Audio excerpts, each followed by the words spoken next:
Night fell quietly over the sprawling industrial zone, casting long shadows across endless rows of metal and concrete. The city lights flickered in the distance, but here, everything seemed to pause, suspended in a rare moment of calm. The world slept. The only sound was the low, steady hum of security fences and the occasional haunting whistle of a distant train as it rumbled through the darkness, echoing off silent warehouses.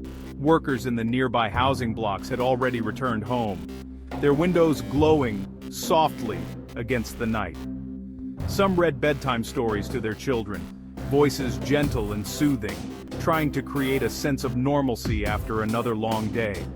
Others sat in silence, staring at their phones, scrolling through news or messages, their faces illuminated by cold blue light.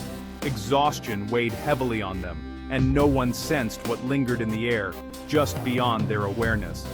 The missile factories stood silent and imposing, their metal walls glowing faintly in the moonlight. Watchtowers, cameras, and hidden patrols kept a constant vigil, guarding secrets that most would never know existed. The air was thick with the illusion of safety.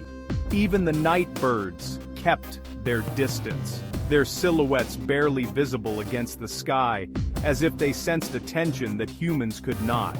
The streets were empty, the silence almost unnatural. Inside the control rooms, operators checked monitors and sipped coffee, their eyes scanning for anything unusual. It was a night like any other, filled with routine and quiet conversation, the hum of machines blending with the soft clink of coffee cups. Routine, predictable, undisturbed. The world outside seemed far away, and danger felt like a distant nightmare, something that belonged to another time and place. The corridors echoed with emptiness, as if holding their breath. Yet, just beyond the horizon, something stirred. In the silence, the first cracks of fate began to form, subtle and unseen. The stillness was only an illusion, a fragile calm before the storm that was about to break. These missile factories were not ordinary workplaces. They were more than just buildings filled with machinery and workers. They were the beating heart of a nation's military ambitions, shrouded in secrecy and protected at all costs. They had become symbols of national pride and power, standing as monuments to technological achievement and strategic might. Each one produced weapons that could reach across continents, changing the balance of power with every missile assembled. Secret shipments left every week, hidden under tarps and guarded by armed convoys. These convoys moved under the cover of darkness, their routes known only to a select few.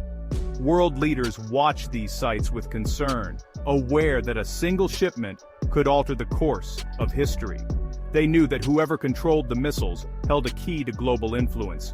Intelligence agencies tried to map the factory's growth, poring over satellite images and intercepted communications, but their true scale was always hidden, concealed by clever deception and relentless security. Some said that the walls themselves could withstand a small war. Year after year, the factories grew larger and more secure, expanding their reach both above and below ground, as if preparing for threats yet to come. Underground tunnels snaked for miles, connecting secret storage vaults and hidden launch sites.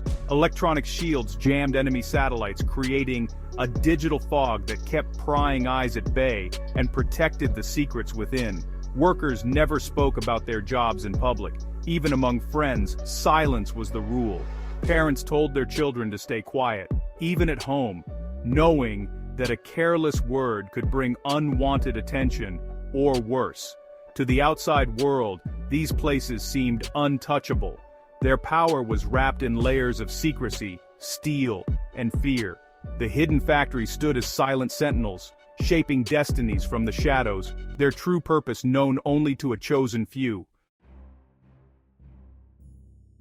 Attacking these missile sites was seen as impossible. Their defenses were legendary, layers of concrete, barbed wire, and anti-aircraft batteries ringed every building. The factories were buried deep with emergency bunkers below. Electronic eyes watched every approach, Radar towers scanned the skies for miles. Patrol dogs and drones prowled the perimeter. Even the workers passed through multiple ID checks and iris scanners. Every weakness had been studied and guarded. Experts said it would take a full-scale invasion to breach these walls. The risk was too high. The world feared what would happen if such an attack failed, or if it started a wider war. For years, these defenses seemed to work.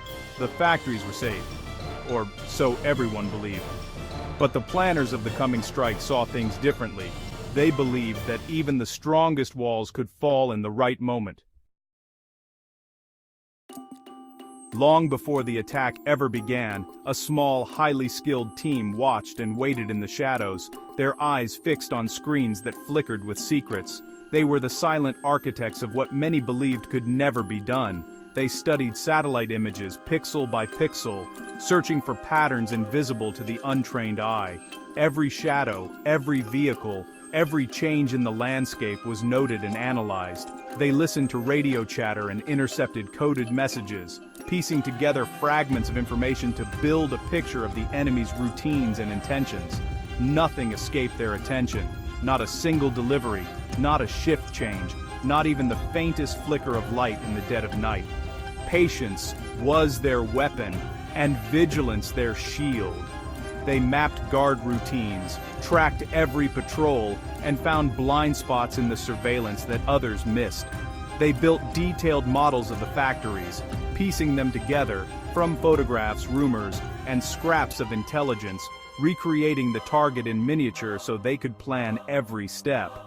New technology became their ally, letting them see through walls, track heat signatures, and even predict human behavior based on subtle patterns. Every move was rehearsed in silence, each step choreographed and memorized until it became instinct. They practiced again and again, perfecting the timing, knowing that even a second's hesitation could mean failure. Drones disguised as birds flew close to take pictures, gathering the final pieces of the puzzle from above, unnoticed by those below. Computer viruses slipped past firewalls, opening digital doors that no one could see, quietly disabling alarms and cameras. The planners waited for the perfect night, when the guards would be tired, the skies would be clear, and the world would be looking the other way. Only then, after months of preparation, would the impossible become possible. The first sign was a ripple of static on the security monitors. Then, in an instant, the night exploded. Streaks of light tore through the sky, faster than sound. The missile factories, once silent, became fire and fury. Windows shattered, alarm sirens wailed, but they were too late. Smart weapons, guided by invisible signals, struck with pinpoint accuracy. Each explosion was precise. Walls crumbled, machines melted, and bunkers collapsed. The ground shook for miles. Guards ran for cover, not knowing where the next strike would land. Some factories vanished in seconds, swallowed by fireballs. The attack was over almost as soon as it began, less than 7 minutes from the first strike to the last. In the darkness that followed, a new silence settled, a silence filled with shock and fear. Dawn broke over a scene of chaos. Smoke drifted across the ruined factories. Firefighters struggled to control blazes that burned hotter than anything they had seen before. Families gathered at the edge of the exclusion zone, searching for news of loved ones. The world woke to headlines of destruction. Governments scrambled to respond. Some denied anything had happened, others demanded answers. Satellites showed only smoking craters where proud factories had stood a few hours earlier. Rumors raced through the internet and the streets. Was this the start of a new war? Who had the power to strike so fast and so precisely? Many feared more attacks might follow anywhere, at any time. All at once, the sense of safety that people had long relied on was gone. The destruction of the missile factories changed everything. Military leaders met behind closed doors, their confidence shaken. If the most guarded sites in the world could be erased in one night, what did that mean for other secrets, other weapons, other cities? Old strategies no longer felt safe. Countries raced to upgrade their defenses. They invested in new technologies, better satellites, smarter drones, stronger cyber shields. Some called for peace talks, fearing an era of invisible wars and sudden strikes. The psychological shock was even greater than the physical damage. People questioned everything. Could any place truly be safe now? Was power just an illusion, built on secrets that could be destroyed overnight? The rules of global power had changed, and no one was sure what would come next. Beneath the headlines and the politics, ordinary people suffered most. Thousands of workers lost their jobs overnight. Some were injured, others missing. Families searched for each other in crowded hospitals and relief centers. Local businesses that depended on the factories faced ruin. Children asked why their parents could not go to work anymore. Schools became shelters for those driven from their homes by fire and fear. Communities that once felt proud now felt lost.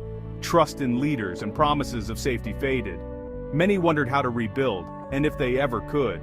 The scars, both visible and invisible, would last a long time. As the world looked on, one question echoed everywhere. If the safest places can vanish before dawn, what does safety really mean?